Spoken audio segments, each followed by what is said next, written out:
Hello. You Hello. know, all of you should know that I was born in Cleveland and my family lived there until 1956 when they immigrated to Arizona.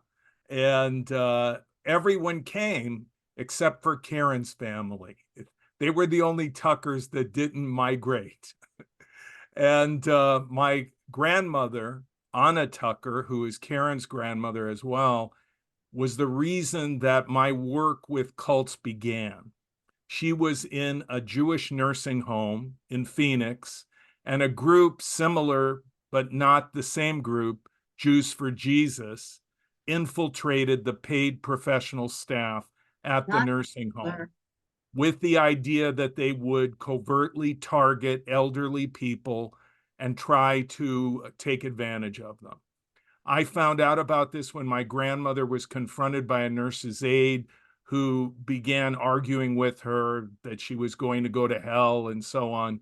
And when I came to see my bubby, who spoke Yiddish as a first language, she was very overwrought.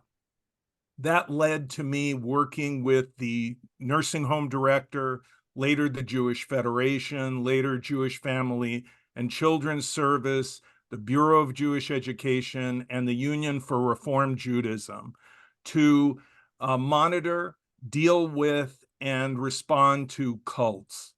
This began in 1982, and 42 years later, here I am, still working, and it's all because of Karen and my grandmother, Anna Tucker.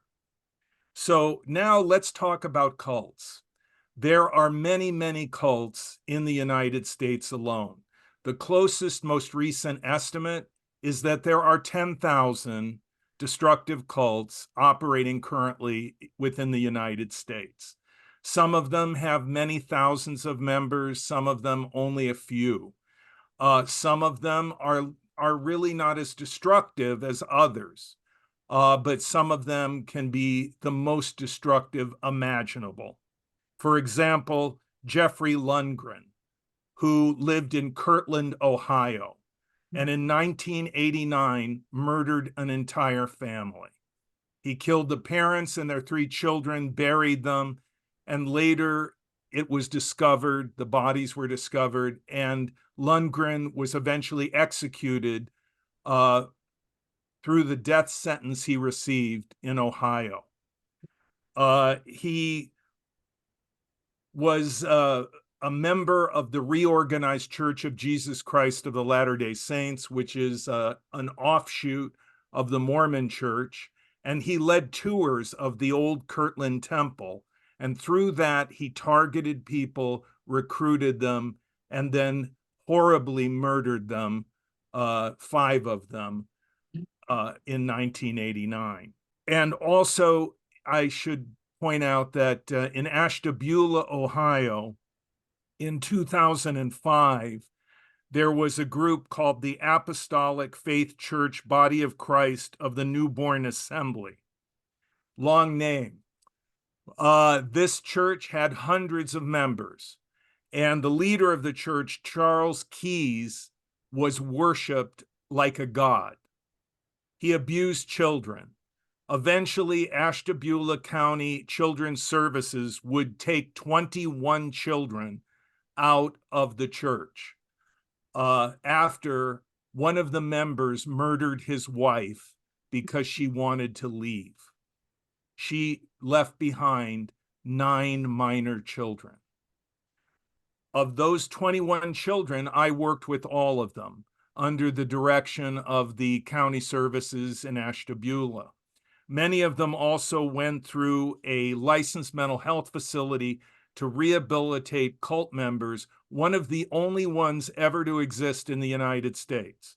And that was Wellspring Retreat, just outside of Athens, here in Ohio. That retreat was directed by now deceased Dr. Paul Martin, a good friend of mine. And all of those children went through that retreat. And I would later testify in court to protect some of the minors from being under the control of a parent who was still in the cult.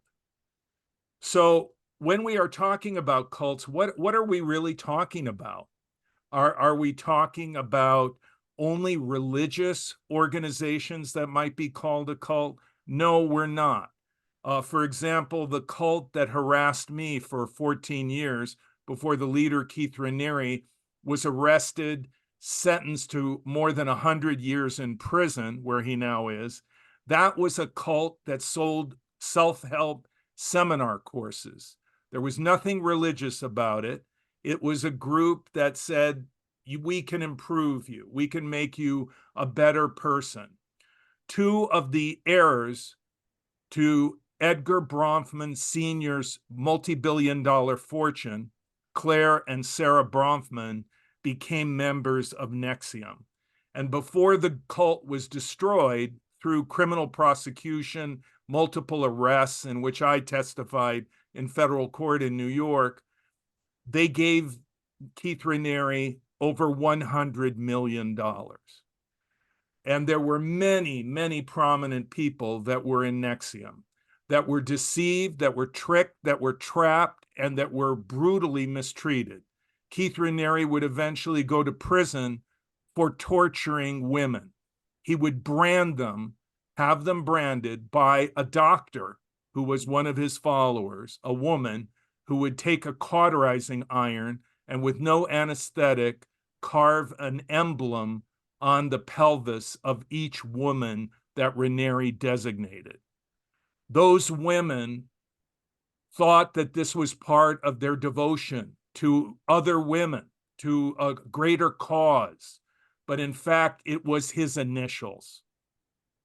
These women would later come forward. The New York Times would expose Raniere, and he would be arrested, and now he's in prison for the rest of his life. The women received damages. Many opted for cosmetic surgery, and they are in recovery, surviving Keith Raniere and his cult of NXIVM. And then there was the group Synanon that was supposed to be a drug rehabilitation program in California. It grew to be thousands of people living in intentional communities, stopping their drug abuse, stopping alcoholism, heroin addicts. The founder of Synanon, Charles Diedrich, is the man who invented or coined this phrase, "Let today be the first day of the rest of your life." And people sought solace, community, and rehabilitation through Synanon, which ended up being a very destructive cult. Diedrich would later be arrested. He tried to murder a friend of mine, the lawyer Paul Morantz, who represented many of the survivors of Synanon in a lawsuit for personal injuries. Synanon would put a rattlesnake in his mailbox, and he barely survived. For the rest of his life, he had residual effects. Paul died not too long ago. And most recently, you're seeing perhaps documentaries about twin flames on Netflix. That is a group that's all about finding your perfect spiritual match. And it's like a dating service, but it's really a cult. And the documentary on Netflix about them exposes that. So what is a cult? Is there an objective definition? When I testify in court, it's incumbent upon me to have an objective definition, not about what the group believes, but about how they behave and how they're structured. So the definition that I use, which I identify in my book, is what I would call the nucleus for the definition of a destructive cult. That is, that all the other definitions intersect this nucleus, which is composed of three core characteristics, first identified by the psychiatrist Robert J. Lifton in a paper, Cult Formation, that was published at Harvard University. And those three core characteristics are: number one, and this is the single most salient feature of a destructive cult, is the omniscient, absolute dictatorial leader who has no accountability. There is no elected board. There is no financial transparency. There are no checks and balances on his or her power. And that individual is the defining element and the driving force of the group. Whatever he says is right is right. Whatever he says is wrong is wrong. And he, or in some cases she, becomes an object of worship. So you have someone like Keith Raniere, who was called Vanguard, or Charles Manson, or David Koresh, or Jim Jones. The names change, but the purpose, the defining presence of the leader is always the same.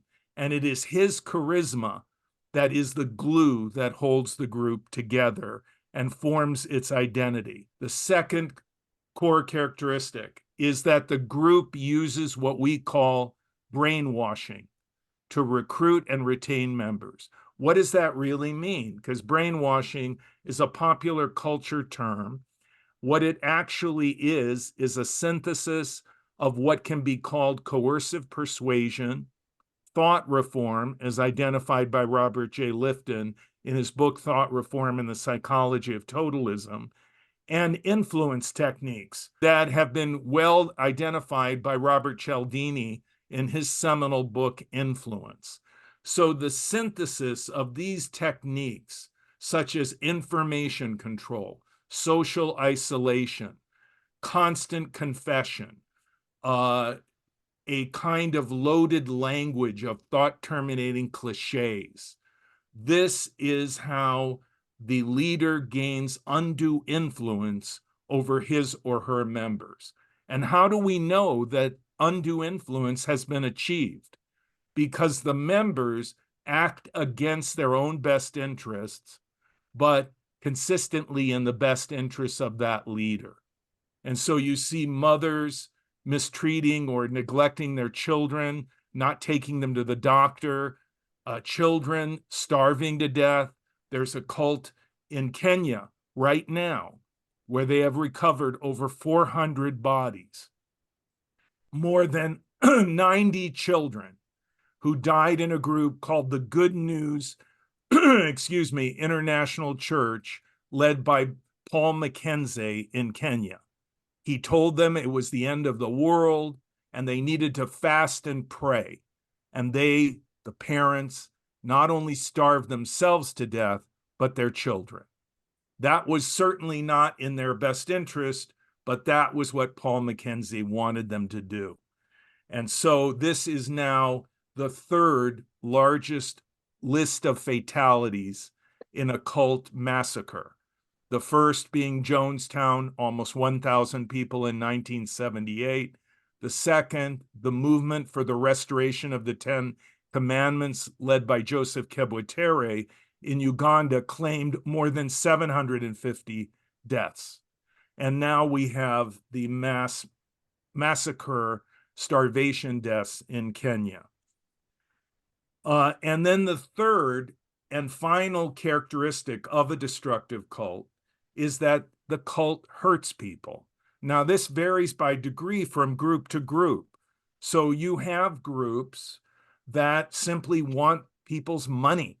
They want to take all their money and bleed them out and take advantage of them.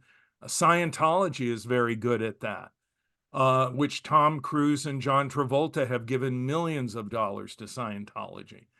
So it can be as mundane as, I want your money, or then it can escalate to labor exploitation, sexual abuse, physical abuse, and then it can cross over into criminal behavior, of which I've talked to you about by offering these other examples of NXIVM and Jeffrey Lundgren and such.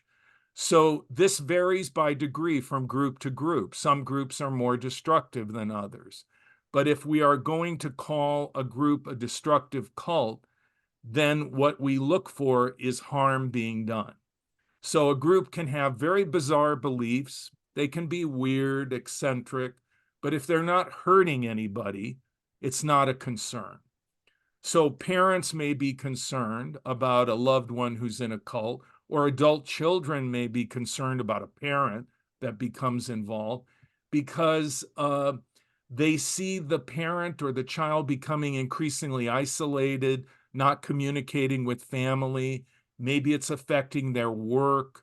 Maybe it's affecting their schooling. They're going to drop out. They're going to quit their job.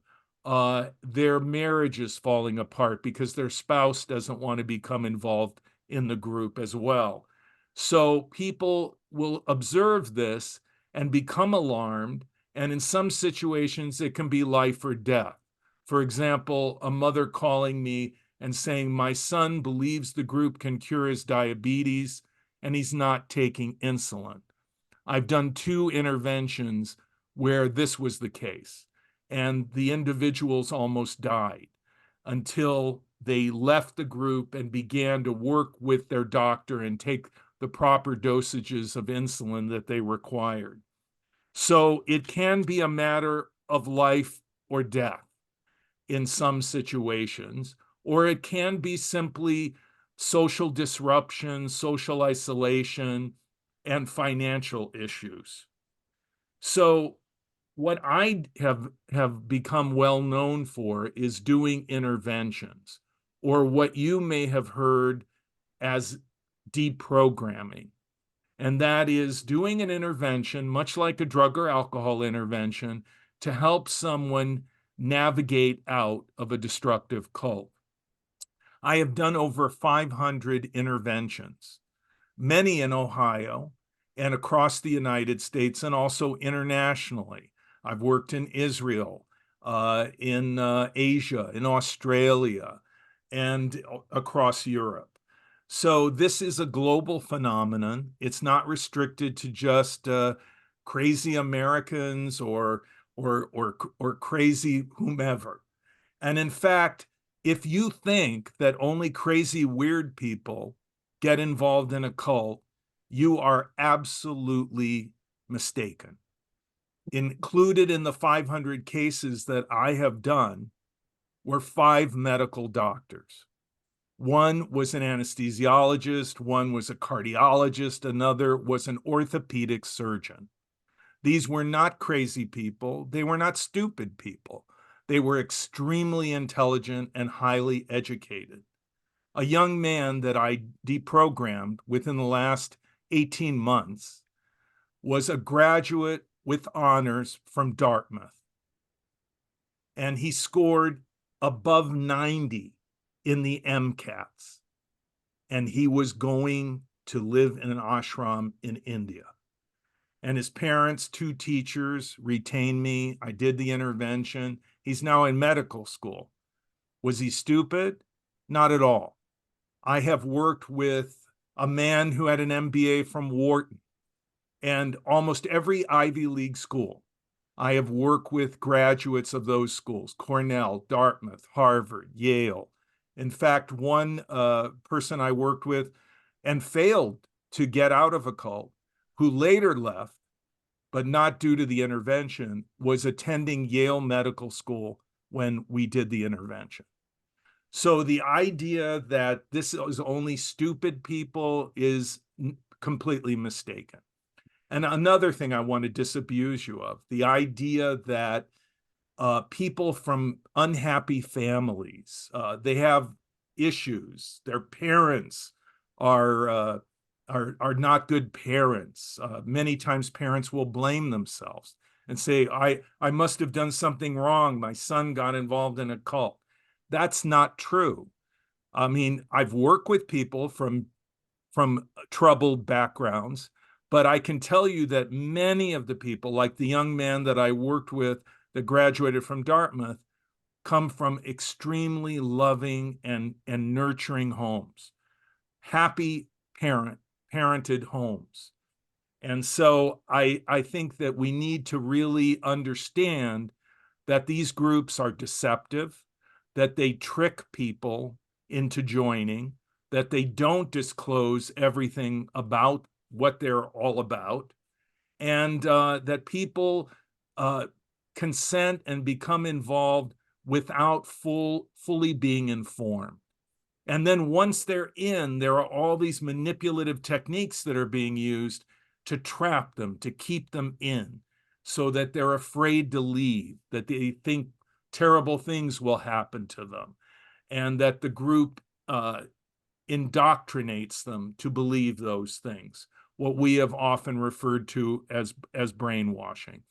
If there is one narrative that I could offer to you about what is the backstory of a person who survived a cult, I'll let you know this, that many times I'll talk to someone and they'll say, you know what, when I was approached by a friend or a coworker or a relative or a sibling or whomever, someone I trusted or I thought was nice, and at that time I was going through a difficult time in my life.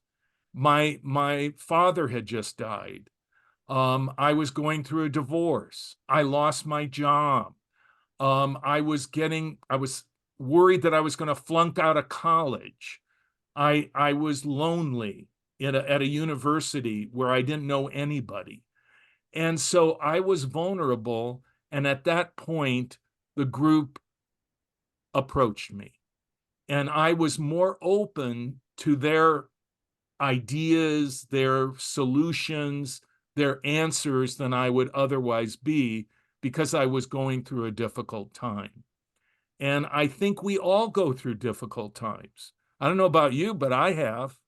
And I know that I was vulnerable at those times.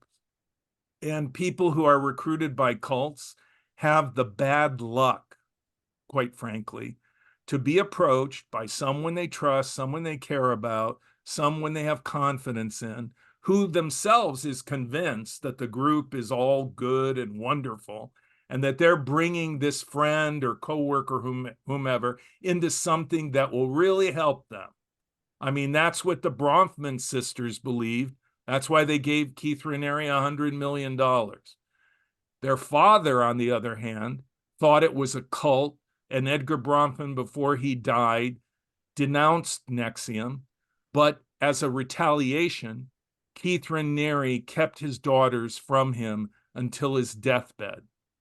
And when he was dying, his daughters tried to get him to do a video to say that Keith Raniere was good and that it wasn't a cult. And that was how Edgar Bronfman ended his life.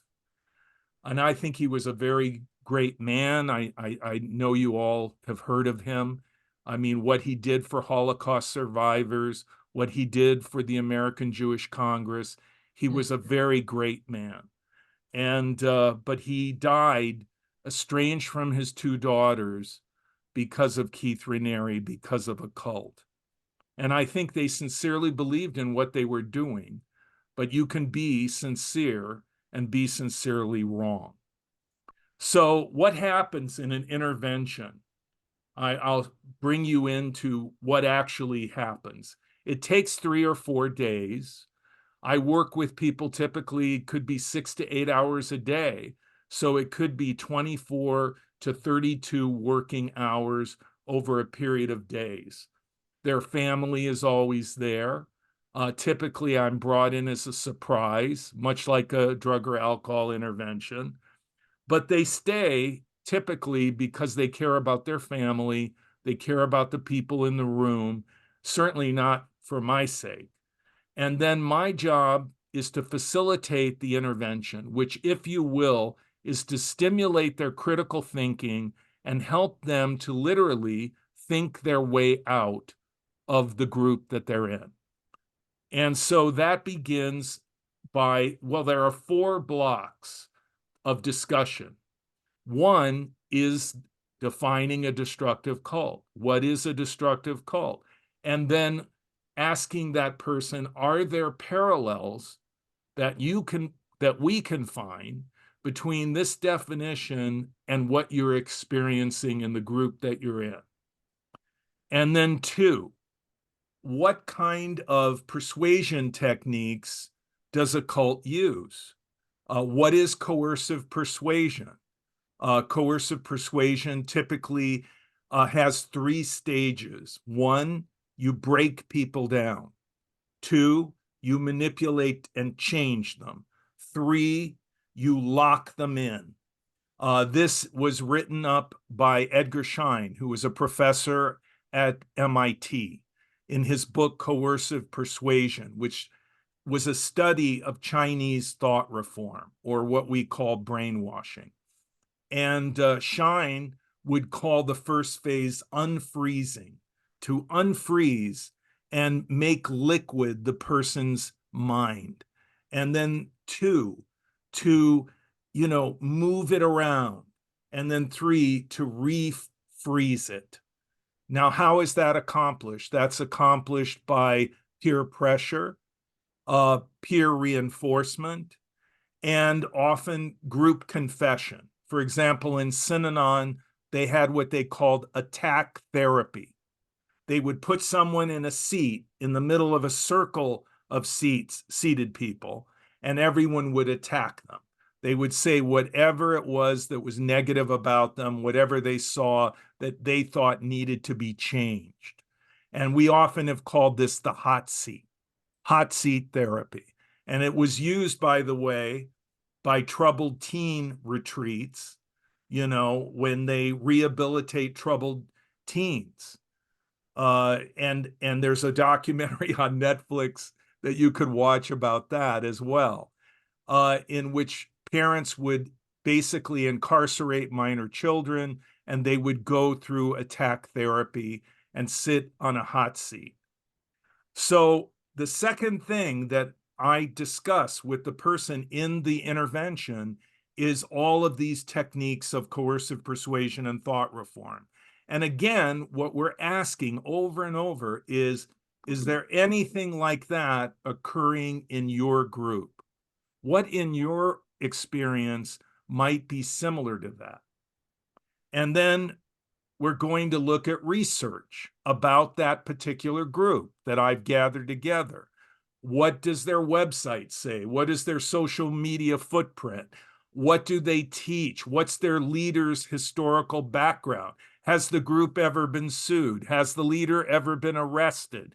Has the leader been accused of sexual abuse of members of the group? What is the history of this group that you're now involved in that maybe you didn't know that you should know now to make a more informed choice about whether or not you wish to continue with this group? And then the fourth block of discussion is, why did your family convene this intervention? Why did they bring me here? What are they worried about? Why are they so concerned about you? And of course, this is an opportunity for the family to interject their concerns, medical neglect, social isolation, lack of communication, problems at work, problems at school, whatever they think that the group has caused that they're concerned about. And so those four things, defining a destructive cult, understanding coercive persuasion and thought reform techniques, and defining undue influence, the research about the group in particular in question, and then the family's concerns, this is what we cover over a period of days. And at that time, we're asking the person to unplug from the group, to not text them, to not email them, to not communicate with them. In fact, we often will say, let's all shut down our electronic devices. Let's have no smartphones, no laptop, no notebook until this intervention is done. And I've been doing this so long, I can remember before that was a prerequisite, or before that would be asked. Back in the 80s and the early 90s, when I was doing intervention work, there were no such online devices. But today, and I want you to understand this, is that groups recruit through social media. They recruit through Instagram, through TikTok. There's a cult called the TikTok cult. They recruit on Facebook. They have meetings on Facebook. They indoctrinate people through videos on YouTube. Anyone that can go online, any minor child that can go online can be lured and indoctrinated or radicalized by a cult or a terrorist group, and that's the reality of the world we live in. When I launched culteducation.com in 1996, I saw the internet as a way to defeat cults, as a way to spread information, educate people, so that I created what is probably the largest database about cults accessible online. And I thought, well, surely if everyone has that information immediately accessible and as accessible as their phone when they Google, this will help to defeat cults' recruitment techniques and tactics, because they will use deception, but the person can go online and find out they're lying.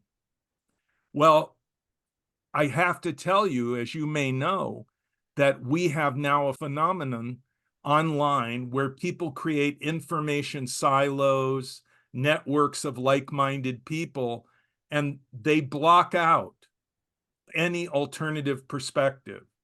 So social media has become the go-to place for cults to recruit and sustain their membership. I just testified in a court case in Atlanta. It was televised. There was a man by the name of Eligio Bishop, who was called Nature Boy, who created a cult online. He recruited on Facebook, on Twitter. He had over 30,000 followers on Twitter alone. He would set up Airbnbs in Central America, first in Mexico, then in Costa Rica, then in Panama, where he would get some of the people that were giving him money and supporting him online to congregate. He never even had 100 followers, but he was actively recruiting online, sustaining himself financially online. And then first, Mexico said, "Get out of our country. We don't want you." And then he was told to leave Costa Rica after he recruited a young woman who was bipolar in Canada, and he encouraged her to get off her medication. And her parents panicked. They went to the media. I became involved because I was called for interviews and such. And beginning around 2017, Bishop popped on my radar. He was later then asked to leave Costa Rica, and then he was deported from Panama. He returned to his hometown of Atlanta, where he was arrested for false imprisonment and rape. He raped multiple women, multiple times. And finally, he was prosecuted, and it was my job to explain to the jury in Atlanta why these women waited so long to come forward and why many of them would stay even after they were raped. And I think I was able to reach them. I think I was able to help them understand, because they convicted Eligio Bishop, and he is now sentenced to life in prison without parole. There have been many, many cases that I've been involved in the judicial system. I've been qualified and accepted and testified in 13 states. And I think I can say that many of those cases were custody cases in which my job was to try and protect minor children from being in a cult. And given the horrible circumstances that I've seen children put into by cults, I feel that it is a mitzvah to do this. It's a mitzvah, because you're helping to protect a child who otherwise has no protection other than the parent who's not in the cult, because the parent who is will not protect them from the cult if they have primary custody, which is the issue: the safety of the child, the safety of children. You may recall that River Phoenix died from a drug overdose at the age of 26.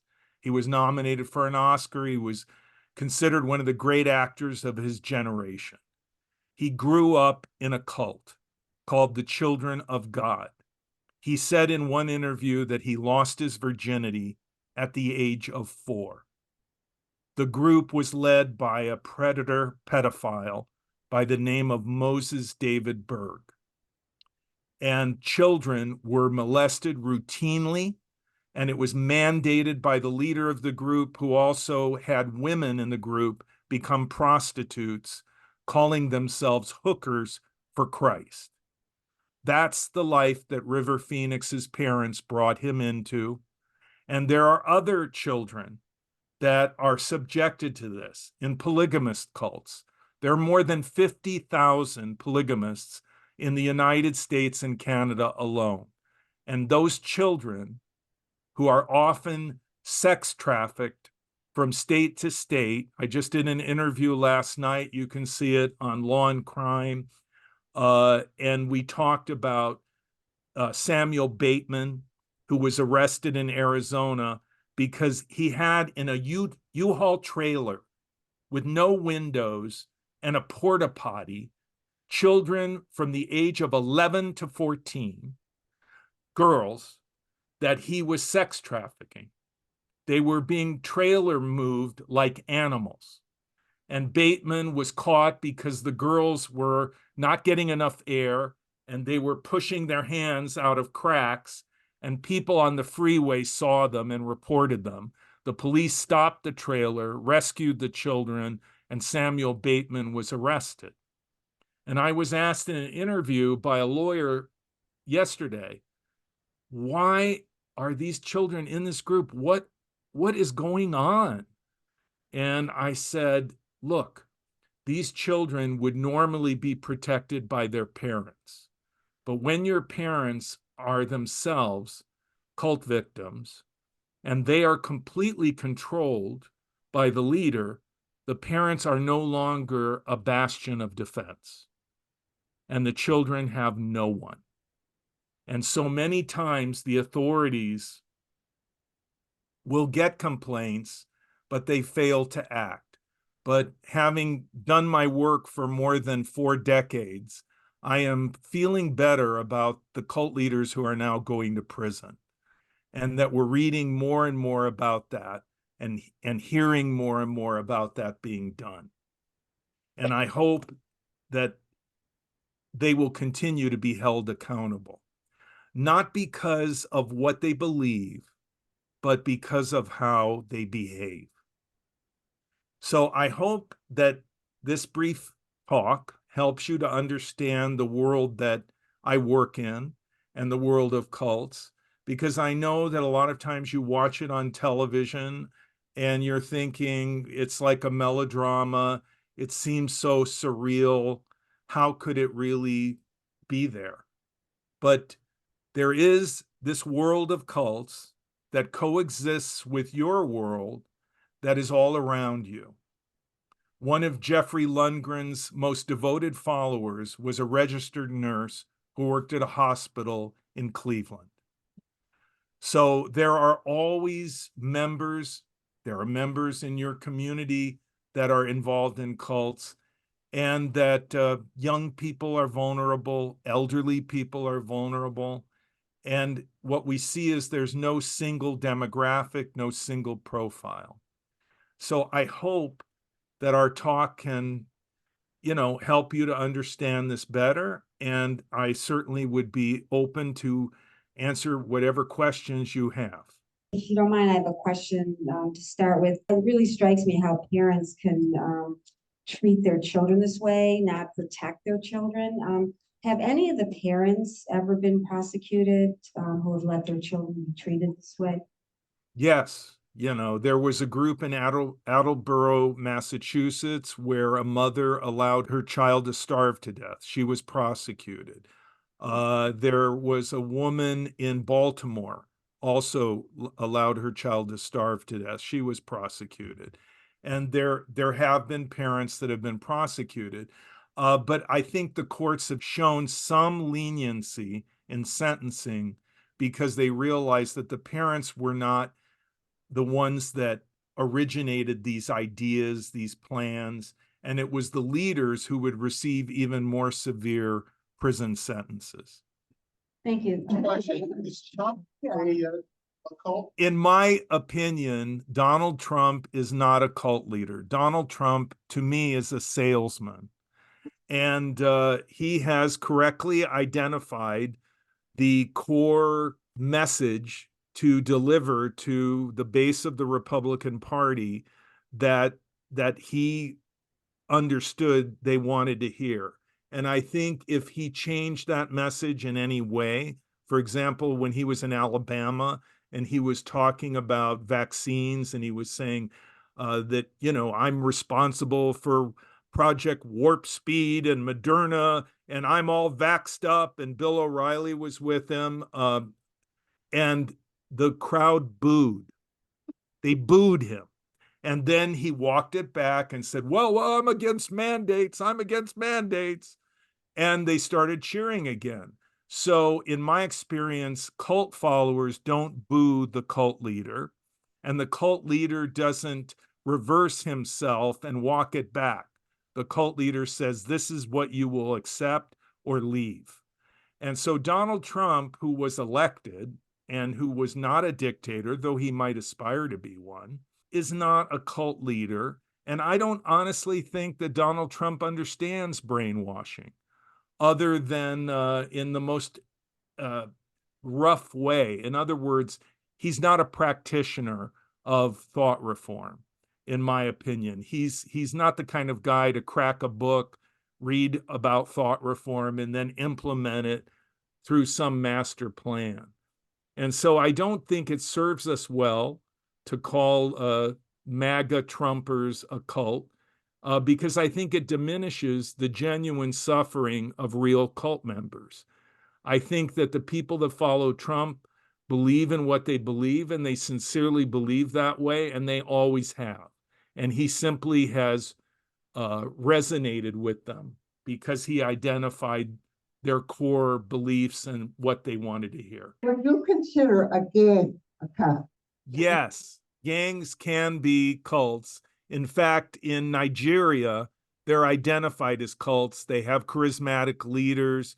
They are dictators over the group. And when you have a charismatic leader that dominates the group and controls the group, and they become socially isolated, they cut everyone off from the outside, they only identify with the group, that's very much like a cult. And there are gangs that I would consider cults. And there have been hate groups, such as the White Aryan Resistance led by Tom Metzger, that I would identify as a cult. And in fact, I have worked with people from such groups to get them out. There's somebody who's concerned to me for quite a while, a Jewish guy whose last name is Prager. Dennis Prager. Dennis Prager, and he has put together educational programs that he is pushing some places out west. I'll tell you a funny story about Dennis Prager. So I have been on practically every talk show you can think of. I've been on Oprah, Donahue, Sally Jesse back in the day, Geraldo, and Dr. Phil and I have gotten together many times up until his retirement. So Dennis Prager had a talk show back in the day, and he got in touch with me, and he wanted to do a show on cults, and I helped him, and I helped his producers, and I helped them to identify cult survivors that he could have on in a panel and so forth. And at the very end, they said, well, of course, Mr. Ross, you will be on our show as an expert. And I said, no, I won't. They said, is that because you think Dennis Prager's politics are too extreme? And I said, there it is. Yes. And they said, that's very narrow-minded of you. And I said, well, I can choose to be on a show or I can choose not to be on a show. And you may remember Morton Downey. They wanted me to do that show, and I would not do the show. So Dennis Prager, I'm very well acquainted with. I think he did a good cult show with the survivors that he had on. And I think that was helpful. But certainly he seems to identify with the far right in the United States. Do you know about how many people like you there are in the country, in the world? Well, as far as cult experts, I think that there are many, many people in the US and around the world that I've met. I've gone to international conferences that have had hundreds and hundreds of people there. So I think there are many, many people that are experts, sociologists, psychologists, people with mental health, religious studies people.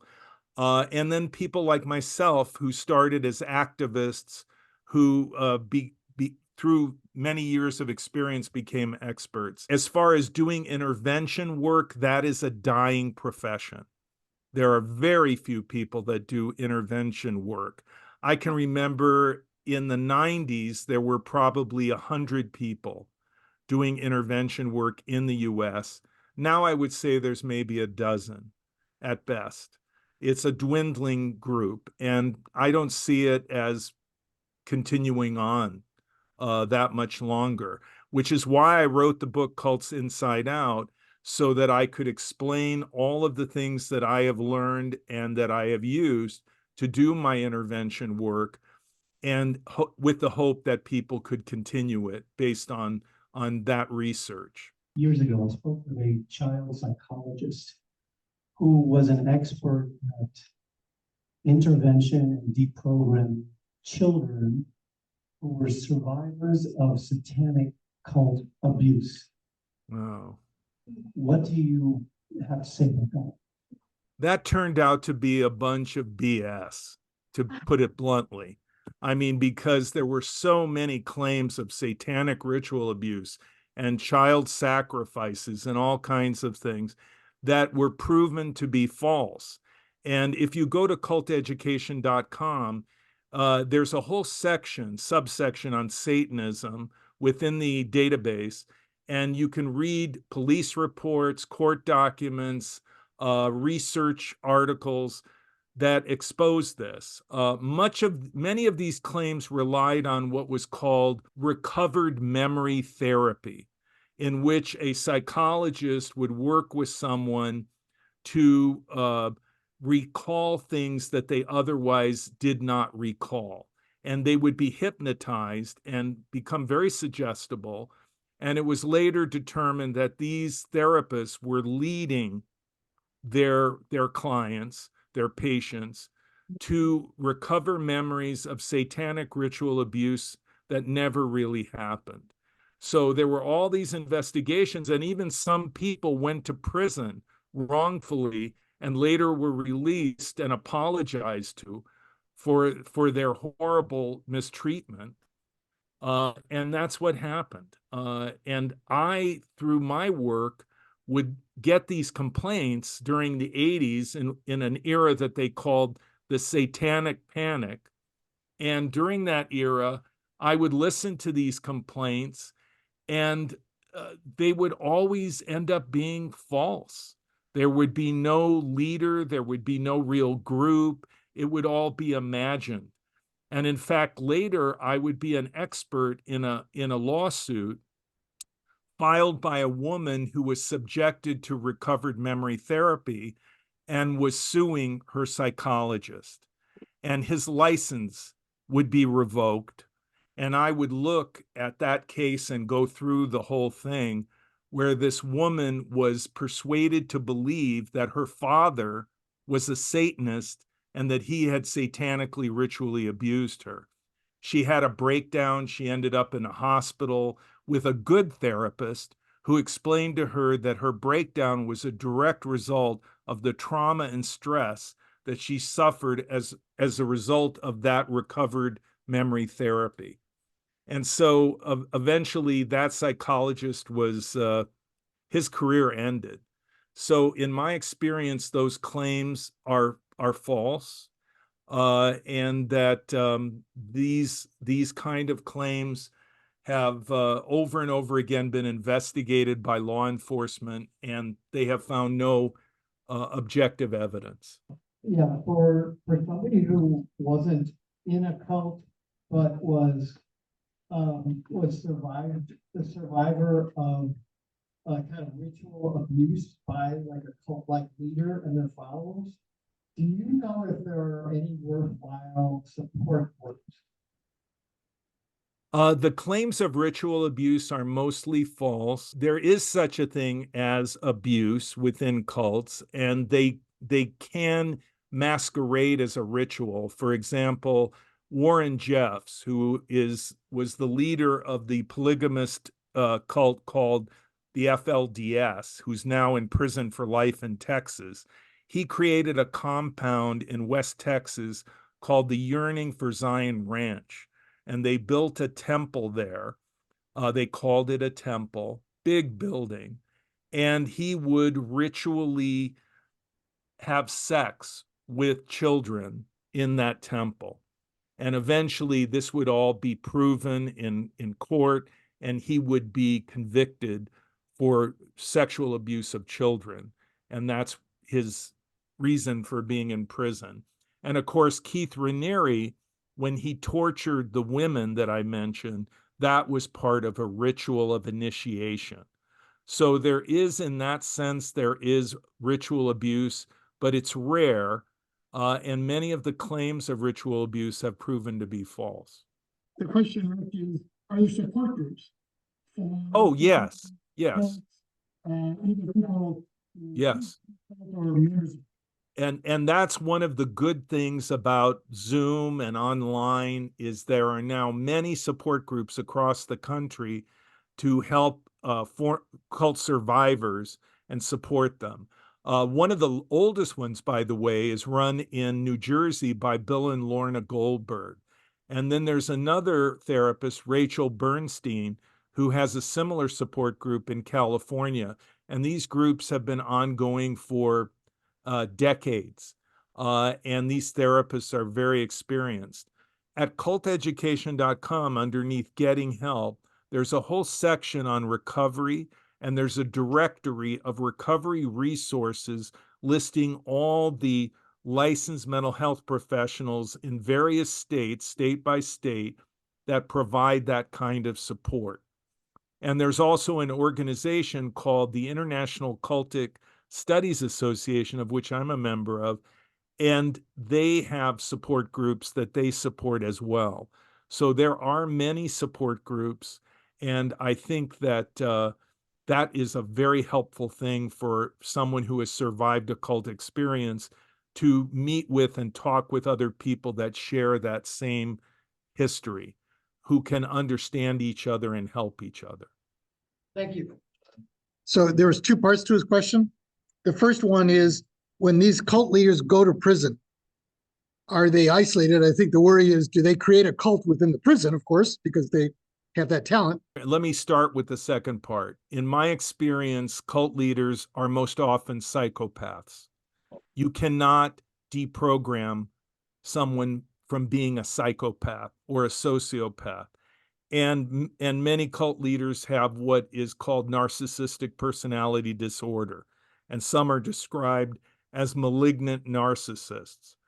That group of people have a counseling success rate that is in single digits.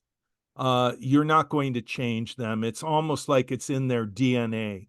Keith Raniere was terrorizing little girls and schoolmates when he was 10. So these people, I'm sorry to say, it's almost like they're born that way. And it certainly is impossible to change them because they won't admit when they're wrong. They're always right.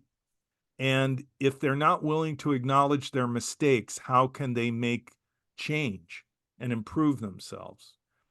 And the other part of your question was, what do they do in prison? Well, let me tell you something that I am very upset about, and I talk about it whenever I can, is that Warren Jeffs is still running his cult from prison in Texas, and that prison authorities often allow cult leaders to continue to communicate with cult followers and continue to hurt them and manipulate their lives, even though they're locked up. And Keith Raniere, thankfully, is being very carefully restricted, I don't know what's going to happen with the Legio bishop. I've talked about it already with authorities, that I would be very unhappy to learn that he continued to control what is left of his followers from prison in Georgia.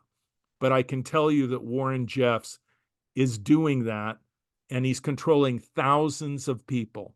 The FLDS has approximately 10,000 members, and many of those members are children. And he continues to control their lives from prison. And I think that that should be changed.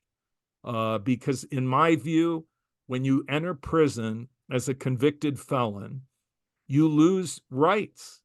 I mean, that's just the way it is. And I think that restricting their ability to communicate with their remaining followers is in the best interests of society and the best interests of those people that are being influenced. There's a cult in Florida called Avatar, Oh, yeah. and she's wondering if you've deprogrammed anyone from there, and if you have any stories. I have been hired as a consultant in a divorce case regarding Avatar, and I have consulted with a family regarding Avatar, yes. Avatar is a spin-off of Scientology. And basically, the guy who runs it is a former Scientologist. And so that's what Avatar is. And by the way, it's very expensive. It's more expensive, I think, than Scientology. And the family that hired me went through quite an ordeal because of Avatar. And I've received a number of complaints about Avatar over the years. My question is, when you were talking about your intervention, you started with being with the person and the family and spending, a couple of days going through the intervention. But my question is, how do you identify the person that you're going to intervene on? How do they give you permission to do it? How do you separate them from the cult before you get into your intervention? Well, I'm working with the family, and in my book, I have a chapter called Coping Strategies and a chapter called Preparation for an Intervention, and then there's a chapter Intervention, and then there are case vignettes. So I'm working with the family. I'm coaching them. They're in constant contact with me, and they're preparing an opportunity that they're planning to stage the intervention. So the person will come home for a visit, they'll meet somewhere, they'll go on vacation, whatever. There's some plan in which they are away from the group and they're visiting with their family or their friends or their whomever. And then I am brought in as a complete surprise. And then the intervention begins, and we ask the person not to communicate with the group during the intervention. And usually they will comply and go along with that. Thank you so much. Well, I just want to say thank you, Karen, and let's just say thank you, Bubby. You're up there. You're up there somewhere, Bubby.